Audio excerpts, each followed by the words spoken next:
আসসালামু আলাইকুম। এই যে আম্মু ইফতারের প্রস্তুতি নিচ্ছিল আর আমি তা কাম করতেছিলাম।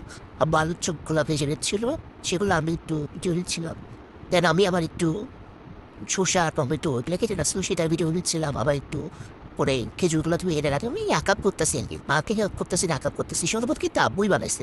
আমি জাস্ট লড়াই দেখলাম আব্বু শরবতটা ঠিক করে বানাইতে পারছি না। তো করে যে দেখেন আমি হচ্ছে কি ঢাকনাও খাই দিচ্ছি আপু। এই যে আপু যা চোখগুলো রাখবো, যদি আপু ঢাকনা কষ্ট হয় তাই আমি ঢাকনাও খাই দিলাম। আমি যে কত হেল্প করে আমার আব্বুকে আমার বুঝতেই চায় না যে আমার আব্বু শুধু বললাম আমার আব্বু করে হেল্প করে না। আপনারাই দেখেন আমি কত হেল্প করতেছি আমার আব্বু। তার আব্বু আলু পেপুরিগুলো আরেক চোখ পেগুলি কিছু মুখটাতে জানি না, যাই হোক পেপুরিগুলো তেলে দিচ্ছিল, আপনি দেখা দিচ্ছিল ওই দিক থেকে দাও, আমি তোমার হাতে লাগবে, ওই দিক থেকে দাও, আমি তোমার হাতে লাগবে।